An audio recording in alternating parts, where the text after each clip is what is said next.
Está na hora da entrevista do dia com Denise Campos de Toledo.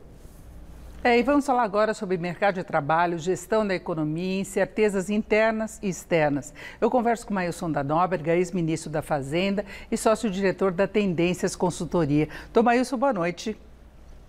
Boa noite, Denise, tudo bom?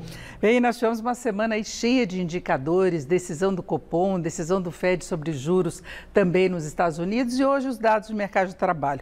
A gente vê uma queda do desemprego no país, só que queda também do rendimento médio. São 12 milhões de desempregados ainda e houve uma queda de 1,1% no trimestre no rendimento médio e de 9,7% sobre o mesmo período do ano passado.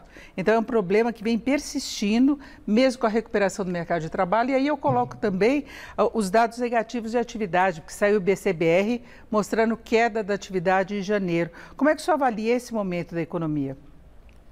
Olha, Denise, esse tem sido o padrão de desempenho da economia brasileira há muito tempo, né? Especialmente de 2020 para cá.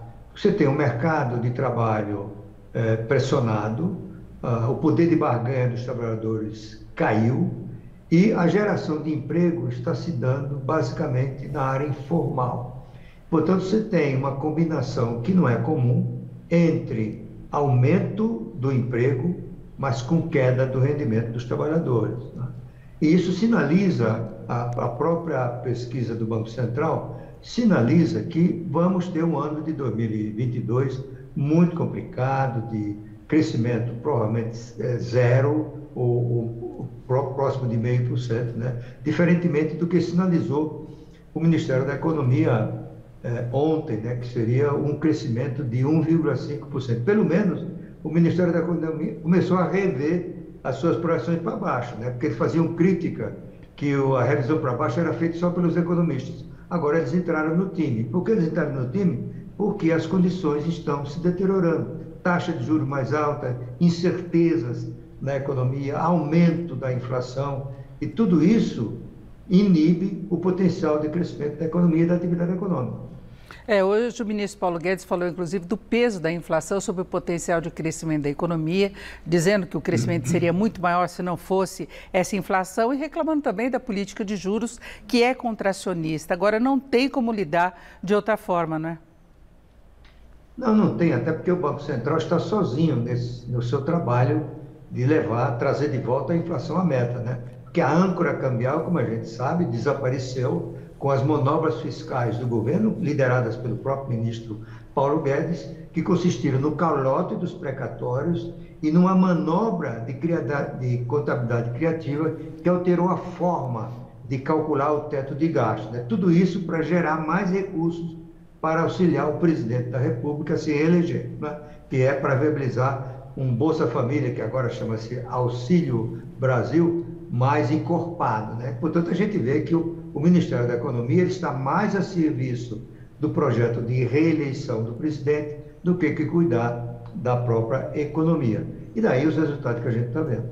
Agora, tivemos essa semana o anúncio de várias medidas que na prática tentam aí minimizar os impactos negativos de inflação, dos aumentos de preços, a liberação do 13º de aposentados, a liberação do Fundo de Garantia, R$1.000 para o trabalhador, aumento do limite de crédito aí consignado, né, do quanto que se pode comprometer de renda, microcrédito para as pequenas empresas. O senhor acha que no pacote todo se pode ter aí algum fôlego adicional para a atividade? Olha, certamente sim, mas não a ponto de mudar a trajetória que está sendo estimada para a expansão da economia, o desempenho da economia. Se você somar todos esses pacotes que eles anunciaram esses dias, isso dá menos de 2% do PIB, Denise. Claro, como existe uma certa capacidade ociosa, essas medidas são bem-vindas, né? Agora, longe de ser a solução para o problema do baixo desempenho, do baixo dinamismo da economia brasileira, que deriva essencialmente da queda da produtividade. E a produtividade, que é o principal fator de geração de renda, emprego e riqueza de um país, ela só vai se recuperar, voltar aos níveis de 2%, 3% ao ano, quando houver reformas estruturais no campo tributário, no campo da administração pública, no campo da abertura da economia, no campo da educação, para tudo isso gerar ganhos de eficiência e, portanto, de produtividade. Não é com essas medidas tópicas e tem um nítido sentido eleitoreiro, até porque algumas delas são mera antecipação, né? Você está antecipando o dinheiro que receberia daqui a 3, 4, 5 meses, né? Ela tem, na minha avaliação, elas terão impacto muito limitado no desempenho da economia em 2022. Agora, a economia brasileira já vinha com essas dificuldades, com projeções de um baixo crescimento este ano, e aí veio a guerra entre Rússia e Ucrânia, agravando a situação em vários aspectos. Tem impacto inflacionário, preços de commodities, pega alimentos também. O governo já reduziu tributos, pode haver uma redução maior para tentar minimizar a alta dos combustíveis. Tem a questão de alimentos, de logística, né, da cadeia mesmo de insumos. Como é que o senhor vê a repercussão que isso ainda possa ter para a economia global e a economia brasileira?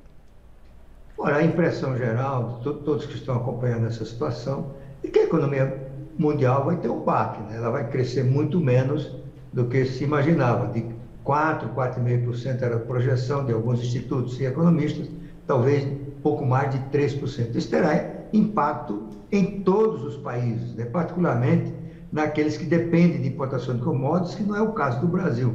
O Brasil tem um benefício desse processo, que é o aumento dos preços das commodities que nós exportamos, inclusive o petróleo. É por isso que nós vamos ver uma expansão do superávit comercial este ano, talvez chegando a 60, 70 bilhões de dólares, e esse ganho de comércio é favorável à expansão da economia. Por outro lado, o impacto desses aumentos na inflação diminui o poder de compra dos salários, leva o Banco Central a aumentar a taxa de juros para levar a inflação à meta, como a gente falou aqui, e tudo isso se inibe. Eu diria que o efeito líquido desses lados favoráveis e desfavoráveis é negativo para a economia brasileira. Agora, há uma preocupação também com relação aos efeitos das sanções sobre a economia da Rússia. Não é uma economia pequena, ela tem peso no contexto global e as sanções são muito pesadas, não é? Na verdade, a economia russa, o PIB da Rússia deve ser da ordem de 1,6 trilhão de dólares. Ela é a 11ª economia do mundo, mas ela é muito importante na produção de commodities, particularmente trigo e petróleo, né? E é a grande supridora de energia para a Europa. E a guerra, ela está impactando o sistema de transporte marítimo, que vai gerar efeitos negativos na cadeia mundial de suprimentos. Vamos ter dificuldade de suprir de chips, de partes, peças, componentes, grande parte da economia mundial. E se fechar o porto de Odessa, como é o objetivo do Rússia, a situação se complica mais ainda, porque a Ucrânia fica incapacitada de exportar trigo. Já é quase impossível agora, vai se tornar totalmente impossível. Isso vai impactar o preço do trigo em todo o mundo. Tudo isso contribui para arrefecer a economia mundial, com impacto em todos os países, inclusive no Brasil.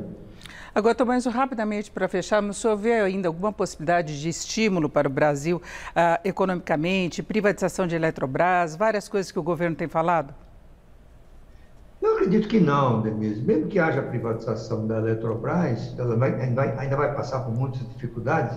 Isso não é capaz de mudar o quadro de estagnação que tem caracterizado a economia brasileira. O ministro Paulo Guedes faz um esforço danado para animar as pessoas, assim, ele achar que o auditório vai ficar mais empolgado, mas nada disso é capaz de obscurecer os graves problemas da economia brasileira. Taxa de juros alta, inflação alta, potencial de crescimento baixo, sistema tributário caótico, educação de baixa qualidade. Tudo isso leva tempo para consertar. Não é com discurso, vamos dizer, efusivo, né, entusiasmado, que a coisa vai mudar.